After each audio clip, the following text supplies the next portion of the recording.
Donc ce soir, nous voyons le quatrième ou la quatrième qualification. La quatrième qualification pour un leader spirituel, ou la qualification spirituelle, la quatrième qualification spirituelle du responsable chrétien, c'est la bonne conscience. Avoir une bonne conscience. Voyez-vous? La bonne conscience est réellement importante pour un dirigeant, pour un enfant de Dieu d'abord, et pour tout dirigeant. D'être libre, de ne pas être condamnable ou condamné par quoi que ce soit, par les séquelles du passé, par le péché. Parce que quand on traite parfois le péché, alors ça nous poursuit. Et nous ne pouvons pas exercer, nous ne pouvons pas servir le Seigneur véritablement. Donc, le responsable chrétien doit être libre de toute forme de séquelles qui peuvent peser sur la conscience et bloquer la vie spirituelle. Parfois la rancune dans le cœur. Parfois toutes sortes de choses. Quelque chose qui avait été fait. Nous devons alors avoir une bonne conscience. Voyez-vous, parfois on peut avoir des problèmes avec, dans le quartier. Et quand on essaie maintenant de nous lever pour aller évangéliser, voyez-vous, aller évangéliser, maison en maison, notre conscience nous dit, tu ne peux pas entrer dans cette maison. Tu ne peux pas aller dans cette maison. Pourquoi? Tout simplement parce qu'il y a quelque chose qui est entre moi et le voisin. Donc, le service ne doit pas être une fuite du passé. Donc, nous devons veiller à ce que tout ce qui a été par le passé soit résolu. Dans quel domaine suis-je vulnérable? Dans quel domaine suis-je vulnérable? Qu'est-ce qui me gagne aussi facilement? Si je laisse parler ma conscience, ne me reproche-t-elle pas de quelque chose, d'un péché actuel ou des fautes non confessées, non réparées du passé? Est-ce que j'ai quelque chose à me faire pardonner? Paul était en train de dire à son fils Timothée, prends garde à cela, c'est important en tant que leader spirituel de ne pas avoir de problèmes avec les hommes, avec le passé. Parce qu'il faut construire, il faut bâtir quelque chose de solide. Alléluia. Ça, c'est la quatrième qualification. Cinquième qualification, c'est l'amour de la parole de Dieu. L'amour de la parole de Dieu. Donc, Jean 15, verset 7. Jean 15, verset 7. Que dit la Bible? Jean 15, verset 7. Nous voyons dans ce passage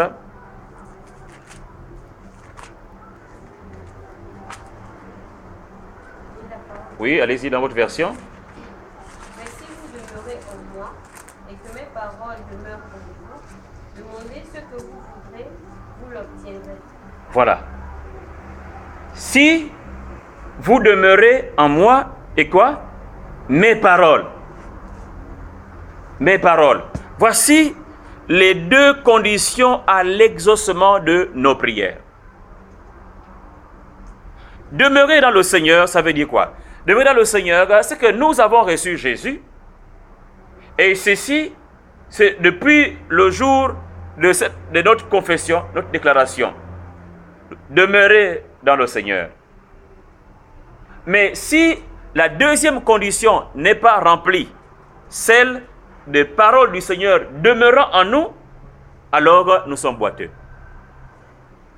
Et c'est pourquoi le Seigneur a dit que si vous demeurez en moi et que mes paroles demeurent en vous, alors demandez. Demandez. Ça veut dire quoi? Ça veut dire que les promesses du Seigneur doivent être la base sur laquelle nous nous appuyons pour demander quelque chose. Si ces promesses ne sont pas, nous pouvons alors crier au Seigneur, crier vers le Seigneur, mais sans que nous puissions en être exaucés. Pourquoi? Parce que le Seigneur exauce ce que lui, il a donné comme recommandation. Il faudra que la parole de Dieu soit trouvée en nous. Alléluia. Que la parole de Dieu soit trouvée en nous. Ça, c'est les deux conditions à l'exaucement. 1 Timothée 4, 6. On nous parle, Paul exhortait Timothée à être un bon serviteur qui doit être nourri des paroles de la foi et de la bonne doctrine, ou bien du bon enseignement. Du bon enseignement. Être nourri des paroles de la foi. On comprend cela. Être nourri des paroles de la foi.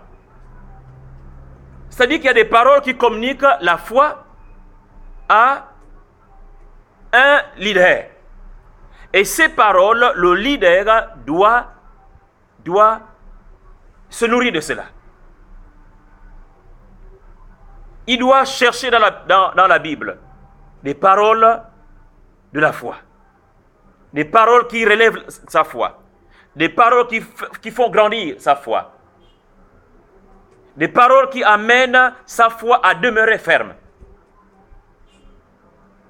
Jésus a parlé en disant que si quelqu'un écoute la parole et met cette parole en pratique, il sera à un homme qui a creusé et posé son fondement sur le roc.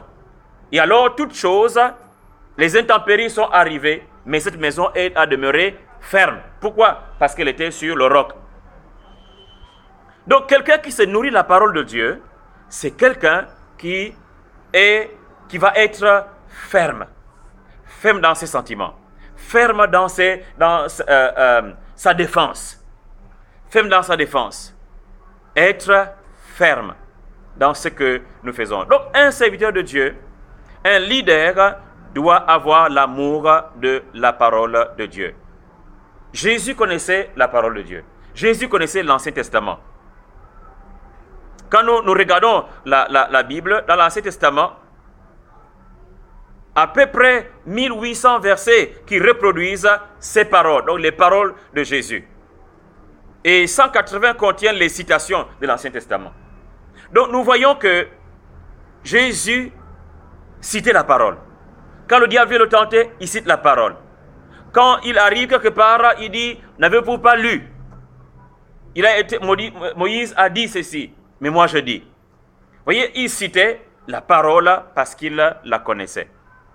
Et d'où les gens ont commencé à dire, mais d'où connaît-il les Écritures? Lui, on sait qu'il n'a pas été comme dans les écoles rabbiniques. Il n'a pas été dans les grandes facultés de théologie. Mais comment se fait-il qu'il connaît les Écritures? Mais tout simplement, c'est quelqu'un qui était assis au pied de son Dieu, de son Père, afin de pouvoir apprendre. Parce que la Bible déclare qu'il a appris l'obéissance. Vous voyez? C'était le Fils, mais il a appris l'obéissance. Il doit aimer. Ça, c'est une des caractéristiques, c'est aimer la parole de Dieu. 4 pas pour se familiariser avec la parole de Dieu. 4 pas. Premièrement, aimer la parole. Psaume 119. Vous lisez Psaume 119, il nous encourage à se focaliser, à aimer la parole de Dieu. Aimer la parole de Dieu. Deuxièmement, méditer la parole de Dieu. Méditer la parole de Dieu. Leader, tu dois méditer la parole de Dieu. Pour être fort, tu dois méditer la parole de Dieu. Alléluia. Tu dois méditer la parole de Dieu.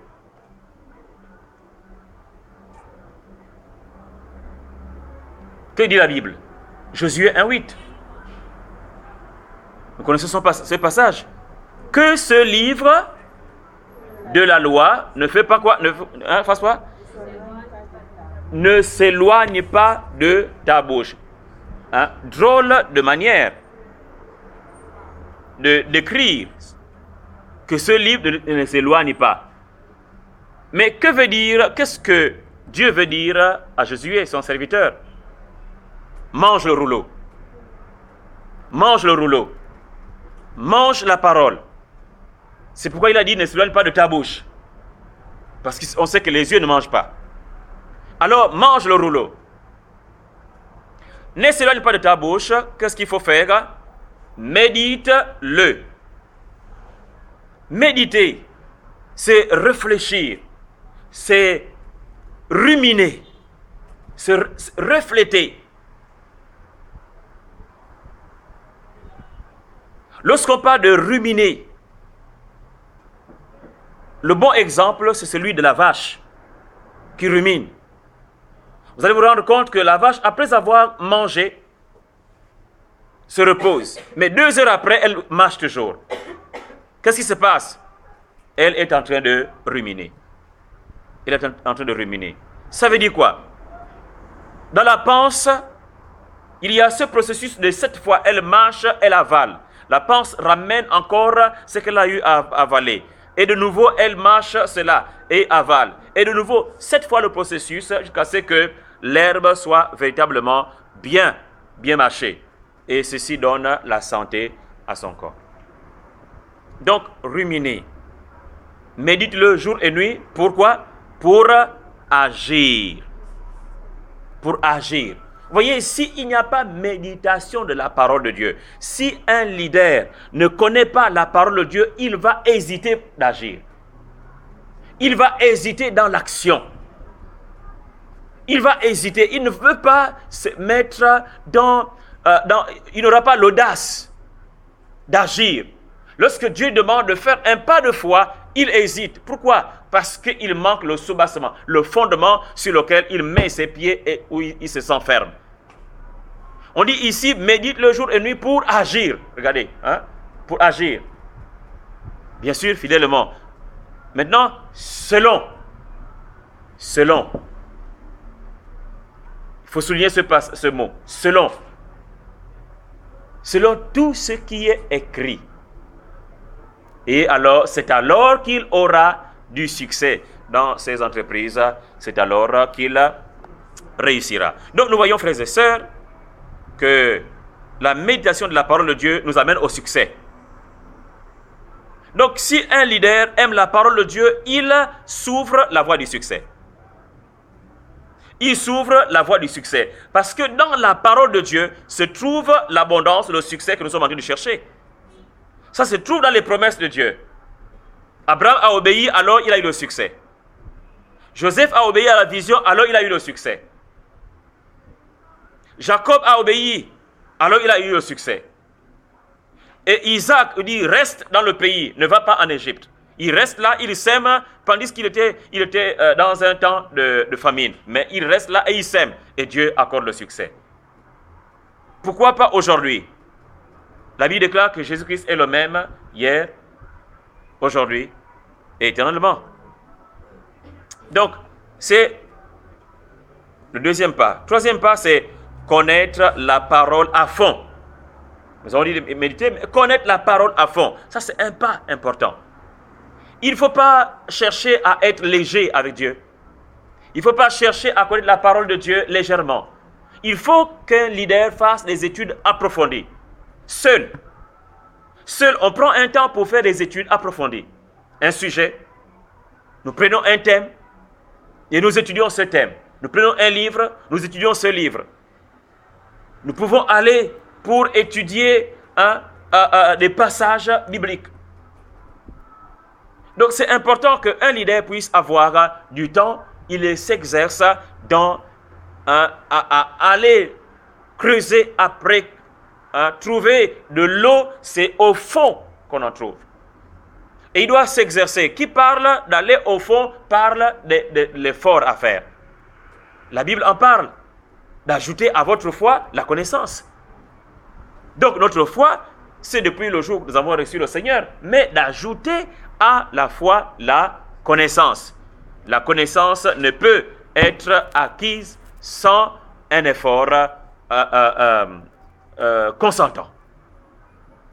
Un effort individuel. Donc, en tant que leader, nous devons étudier la parole de Dieu. Ayez le temps pour avoir un temps personnel où vous étudiez, où vous avez vos recherches personnelles et où vous avez vos découvertes personnelles. Voici, la Bible nous encourage. Et quatrième pas, c'est être imprégné de la parole de Dieu, être imprégné de manière à pouvoir mieux véhiculer la parole de Dieu. Quand vous êtes imprégné et vous véhiculez, vous pouvez mieux véhiculer la parole de Dieu.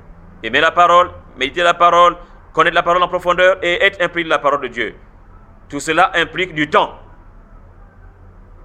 Tout cela implique du temps.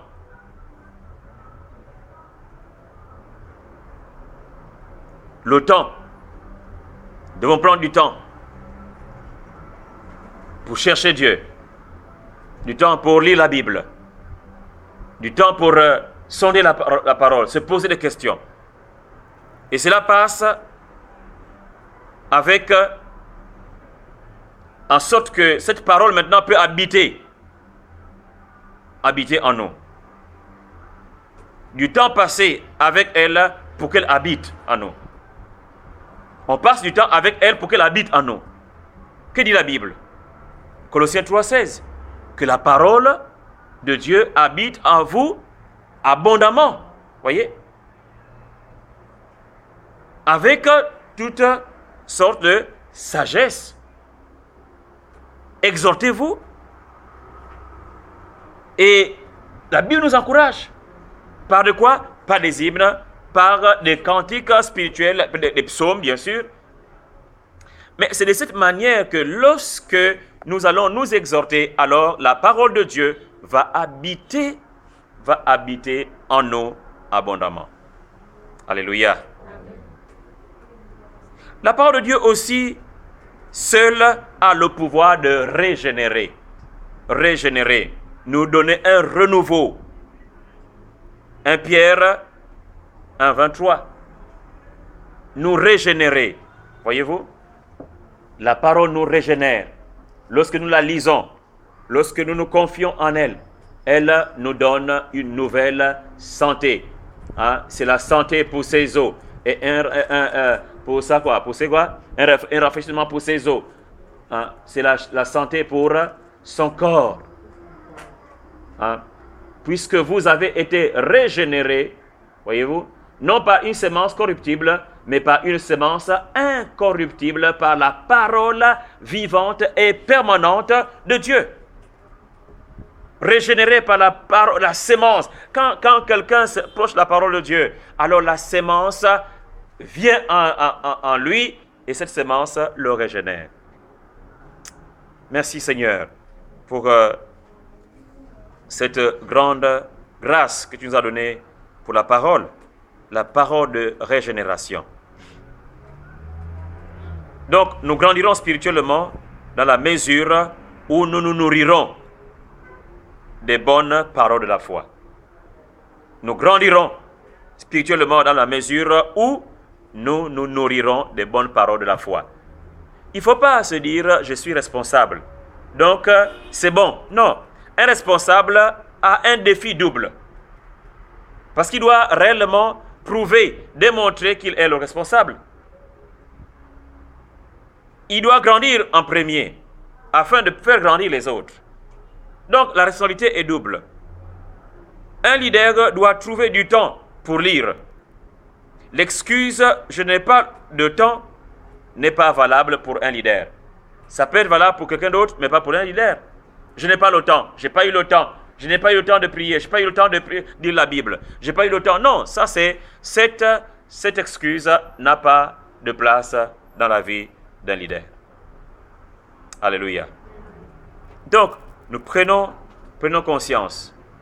Nous avons vu que dans les qualifications spirituelles d'un responsable chrétien, premièrement, c'est aimer le Seigneur.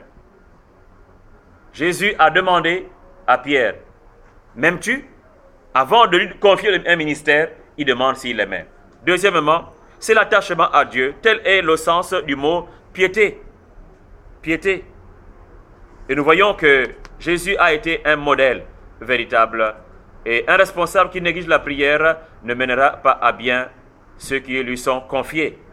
L'attachement à Dieu se cultive et s'exprime par l'importance que nous nous attachons à la vie de prière. Troisièmement, c'est la foi, la confiance. La confiance. Et nous voyons que les hommes tels que Étienne ou encore Philippe, c'était les hommes pleins de foi. Ils étaient pleins de foi. Et la Bible dit, combat le bon combat de la foi. La quatrième qualification, c'est la bonne conscience. Et la cinquième, c'est l'amour de la parole de Dieu. Alléluia. L'amour de la parole de Dieu. Nous allons prendre un dernier, c'est la stabilité doctrinale. La stabilité doctrinale. Septième qualification d'un responsable, c'est la stabilité. La sixième, autant pour moi. La sixième stabilité, c'est la sixième quoi? Qualification, c'est la stabilité doctrinale.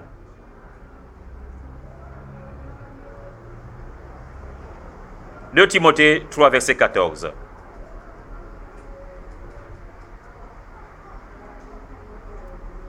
La Bible dit ceci. Pour toi,